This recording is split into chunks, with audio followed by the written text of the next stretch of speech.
Listen closely.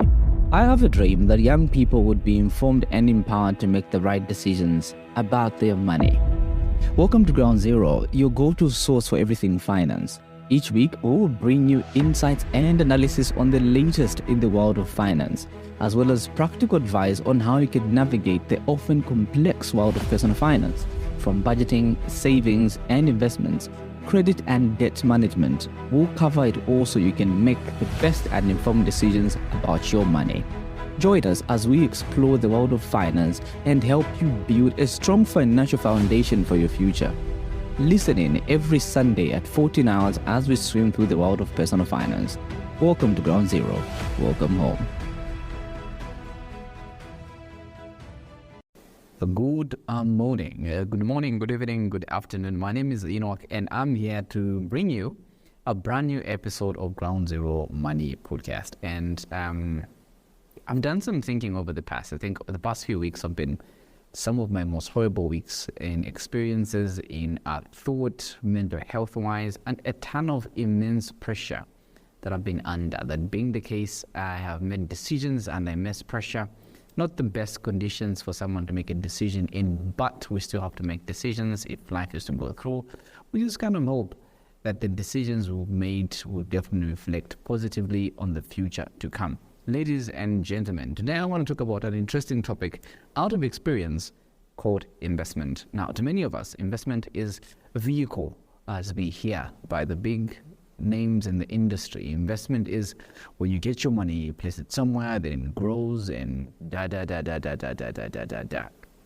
But funny enough, during these past few weeks of my whatever I was going through, I began to appreciate the smallest things that we as youth, we as young people do not exactly consider as an investment. We may know that this is something that we put in but would yield something else later on, but we don't treat it as an investment.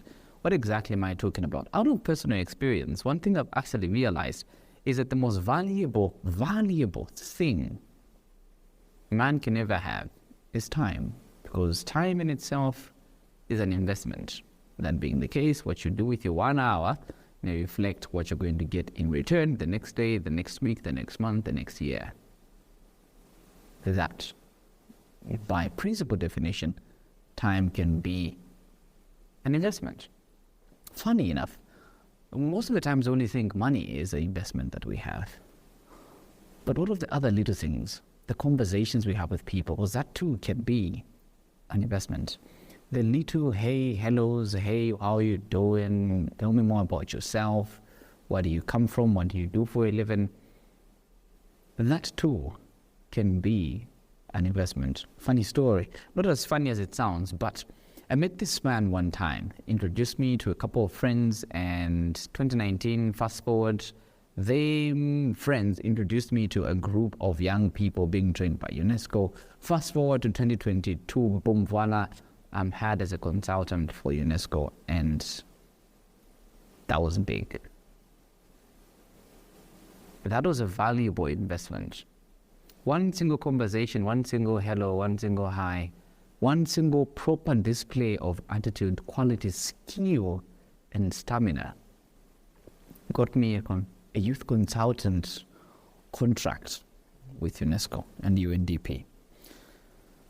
Now I'm thinking to myself, what really am I doing each and every day that is an investment today but will yield into something bigger and greater tomorrow, next week, next month, next year, a decade from today, maybe even a century? Maybe the lessons that we must learn as young people is not only money that we can use as an investment. The conversations we have with people, hey, can I take you out for coffee? And hey, can I, those kind of things. I would only wish that we as young people get to a point where we begin to appreciate and value and look at everything as though it's that principle. Isaac Newton, or for every action there's an equal or opposite reaction. Like, we must just get to understand that everything that you do will definitely bring about a result. You know, put me in a moment of reflection, put me in a space of thought. During the same past few weeks, I've listened immensely to Vusit and Bekwayo as he says, your excuse does not validate the result. Funny. Funny enough, just in my thoughts, I would just wonder, sit down and think what exactly that means. Because many of the times as young people, hey, you know what, I can't study because the excuse is, ish, I feel hungry, ish, I think I'm too tired, ish, I think I'm da-da-da-da-da-da-da. But you're foregoing the investment of studying for a good grade. You're foregoing the investment of meeting up with a friend. You're foregoing the investment of a lovely conversation with someone who can connect you to someone else. You're foregoing the investment of character development only because of an excuse for you to get comfortable. One thing I've realized being in Lusaka, for these small few years that I have been in Lusaka, is that you must get comfortable with being uncomfortable. It's always funny when I post on my status saying Lusaka is one of those provinces that you have a boarding house, or you have your house that you rent, a room, whatever you may call it, and you less sleep there. You pay rentals every month, but you don't necessarily spend most of your nights there. You're somewhere hustling, trying to find ends meet, they call it, the Brits. Something to keep you afloat, something to keep you going, something to keep you in the zone. So young people, I'd love to share with everyone else that there are things that we do, things that we experience, opportunities, places, events, people that we must learn to consider as an investment. Because these are the same things down the line, tomorrow, next week, next month, will definitely yield fruits that we never expected. Maybe we should be more particular with the people that we meet. Maybe we should be more particular with the conversations that we have. Maybe we must be more particular with the places where we're in, the events we are attending, because them too are an investment. An investment that we'll either regret or enjoy. I had a conversation today with I don't know if I can say former PA or auditor of the school. He's currently the internal auditor for the university, and he was saying I feel old. Well, he's a young man, but he was saying I feel old. So funny enough, I asked, if you are my age, what did you do different? Then he said, I'll value 100 kwacha more. Then I thought to myself, how am I spending my 100 kwachas, right? Like, what exactly? What kind of value am I placing on a 100 kwacha note today? And he went on and on talking about compounding interest and things like that. But question is, what kind of value am I placing on the 100 kwacha today to yield me the amount of profits, revenues on top of it? You know? And I keep thinking, just like you get a 10 kwacha today, put it in something, you return back a 12 kwacha in return. Some other things that we invest in don't necessarily bring us money. They bring us value in return. For example, because I've been in a very unstable period of my life, I would mostly go by this place called Aroma by Orchard. It's nearest. It's at Kamloops Mall. Kamloops Mall is like near where I stay.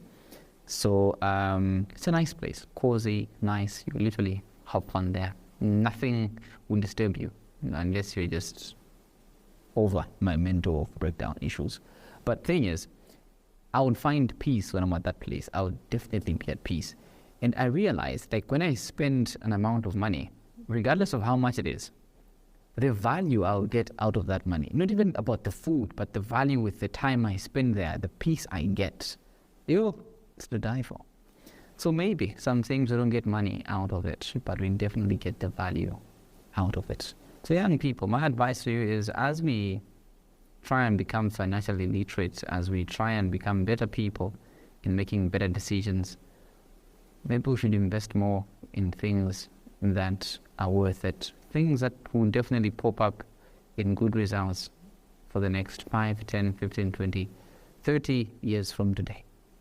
Because one day is coming when, days when, such as the internal audit of the university, you walk around and say, hey, you know what? I feel old. And when someone asks you, What would you have done different? Trust me, you don't want to say I should have paid more attention to things that were already available to me. Food for thought. Food for thought. Ladies and gentlemen, thank you so much for listening. With love and power, I love you. God bless and take care. Listen closely. I have a dream that young people would be informed and empowered to make the right decisions about their money. Welcome to Ground Zero, your go-to source for everything finance. Each week, we will bring you insights and analysis on the latest in the world of finance, as well as practical advice on how you can navigate the often complex world of personal finance, from budgeting, savings and investments, credit and debt management. We'll cover it all so you can make the best and informed decisions about your money. Join us as we explore the world of finance and help you build a strong financial foundation for your future.